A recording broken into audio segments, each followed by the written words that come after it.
Panneerselvam out. EPS mega திட்டம் அவருக்கு கை கொடுக்குமா அல்லது சறுக்குமா அப்படிங்கிறத பற்றி தான் பார்க்க போகிறோம். பாஜக கூட்டணியில் இருந்து பன்னீர்செல்வம் வெளியேறுவதாக அறிவித்ததற்கு பின்னணியில் அதிமுகவுடைய பொதுச் செயலாளர் எடப்பாடி பழனிசாமியின் முடிவே காரணமாக அமைந்திருக்கிறது அப்படின்னு சொல்லப்படுது. பாஜகவுடன் அதிமுக கூட்டணி அமைத்திருக்கக்கூடிய நிலையில அமமுகவை கூட்டணியில் சேர்த்துக்கொள்ள எடப்பாடி பழனிசாமி சம்மதம் தெரிவித்திருக்கிறார் அப்படிங்கிற மாதிரி தான் இருக்கு. ஏற்கனவே அவர் என்ன சொல்றாரு, பாஜக அதிமுக கூட்டணி உறுதி, பாஜகவோட சில கட்சிகளாக கூட்டணி இருக்காங்க அப்படின்னு சொல்லப்பட்டிருக்கு.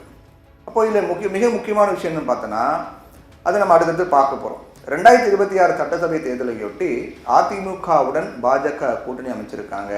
இப்போ அதிமுக பாஜக கூட்டணி அமைந்திருக்கக்கூடிய நிலையில அம்மா மக்கள் முன்னேற்ற கழகம் மற்றும் பன்னீர்செல்வம் ஆகிய 2 தரப்பும் பாஜக கூட்டணியில தான் தாங்க இருக்கோம் தொடர்வதாகவே தெரிவிச்சாங்க.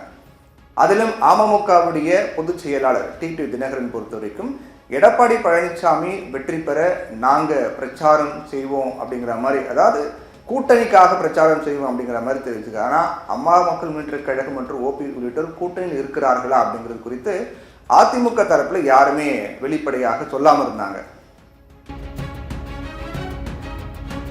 இந்த நிலையில தான் பன்னீர்செல்வம் தரப்புக்கு பாஜக தரப்பில் உரிய முக்கியத்துவம் கொடுக்கப்படலை. சென்னை மற்றும் மதுரை வந்த போதும் சரி, தமிழக வருகையின் சமீபத்திய பிரதமர் மோடியின் வருகை, அமித்ஷா வருகை, இது எல்லாமே ஓபிஎஸ் தரப்பை சந்திப்பதற்கான நேரமும் வாய்ப்பும் கொடுக்கல. அதே போல தூத்துக்குடி வந்தபோது மோடியை சந்திக்கும் ஓபிஎஸ்க்கு அனுமதி கொடுக்கல. இந்நிலையில ஓபிஎஸ் தரப்பு பாஜகவுடனான கூட்டணியை நாங்கள் முறித்துக் கொள்வதாக அறிவித்திருக்காங்க. என்டிஏ கூட்டணியில இருந்து வெளியேறிவிட்டதாகவும் சொல்லிட்டாங்க. இப்போ வரைக்கும் எந்த கட்சியுடனும் கூட்டணி கிடையாது அப்படின்னு சொல்லிட்டாங்க.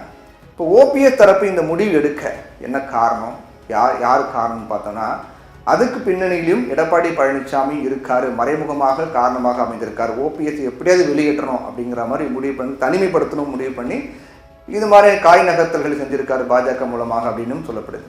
ஏற்கனவே சில வாரங்களுக்கு முன்னாடி ஓபிஎஸ் தரப்பு செப்டம்பர் 4ஆம் தேதி மதுரையில் மாநாடு நடக்க போறதாக அறிவிச்சாங்க சில வாரங்களுக்கு முன்னாடி. அதற்கு பிறகு எடப்பாடி பழனிசாமி கிட்ட அம்மா மக்கள் முன்னேற்ற கழகம் கூட்டணியில் சேர்க்கப்படுமா அப்படின்னு கேள்வி எழுப்பப்பட்டது எடப்பாடி பழனிசாமி கிட்ட. அதற்கு ரொம்ப நாசுக்கா காலம் பதில் சொல்லும் அப்படின்னு சொல்லிட்டார். அப்போ வாய்ப்பு இருக்கு. ஆனா ஓபிஎஸ் ஆதரவாளர்கள் காலில் கூட விழுவதற்கு தயாராக இருக்கும் அப்படின்னு அறிவித்து தொடர்பான கேள்வி கேட்கிறாங்க. அதுக்கு காலம் கடந்த ஒன்று அப்படின்னு சொல்லிட்டார். இதன் மூலமாக அம்மா மக்கள் முன்னேற்ற கழகம் எடப்பாடி பழனிசாமி இணைவதற்கான வாய்ப்பு அதிகமாக இருக்கிறது. இப்போது என்டிஏ கூட்டணி தான் அமமுக இருக்காங்க, அவங்க பாஜக தரப்பில் இருக்காங்க. இப்போ எடப்பாடி பழனிசாமியோடையும் இணைவதற்கான வாய்ப்பு இருக்குது அப்படிங்கிற மாதிரியும், அவங்களுக்குள்ள ஒரு சுமூகமான சூழல் ஏற்படுகிறதா அப்படிங்கிற மாதிரியும் இருக்குது. அதுக்கும் ஒரு பிளான் இருக்குது. என்ன காரணம், அதுக்கும் ஒரு காரணம் இருக்குது. மறைமுகமாக எடப்பாடி பழனிசாமி அது ஒரு திட்டம் வச்சிருக்காரு.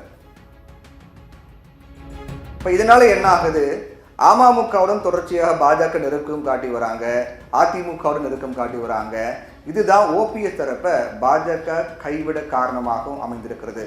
தினகரன் இருக்காரு, எடப்பாடி பழனிசாமி இருக்காரு, போதும் அப்படிங்கிற மாதிரி.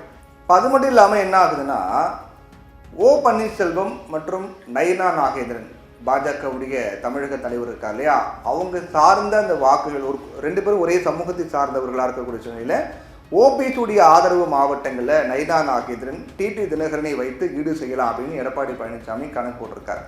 பன்னீர்செல்வத்திற்கு இருக்கக்கூடிய மிகப்பெரிய பலம் ஏன்னா அவர் சார்ந்த சமூக வாக்குகள் தானே. அவர் சார்ந்த சமூக வாக்குகளை டிடி தினகரனையும் நயினா நாகேந்திரன் வச்சு நம்ம ஈடுகட்டலாம் அப்படிங்கிற ஒரு பிளானும் எடப்பாடி பழனிசாமி இருக்கிறதாக சொல்லப்படுது.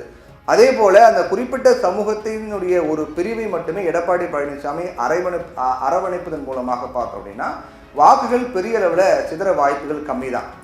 டெல்டா மற்றும் தென் மாவட்டங்களில் அந்த குறிப்பிட்ட சமூகத்தை சார்ந்த வாக்குகள் இருக்கு இல்லையா, அந்த வாக்குகள் கட்டாயமாக தேவை அப்படிங்கிற ஒரு நிலையில அதுல பெரும்பாலான தொகுதிகளை பாஜக மற்றும் டிடி தினகரன் அவங்க தரப்புக்கு கொடுத்துடலாம் அப்படின்னு அதிமுகவினுடைய பொதுச் செயலாளர் எடப்பாடி பழனிசாமி திட்டமிட்டிருக்கார் அப்படின்னு சொல்லப்படுது. அப்போ அந்த சமூக வாக்குகள் நமக்கு கிடைக்காம போகாது.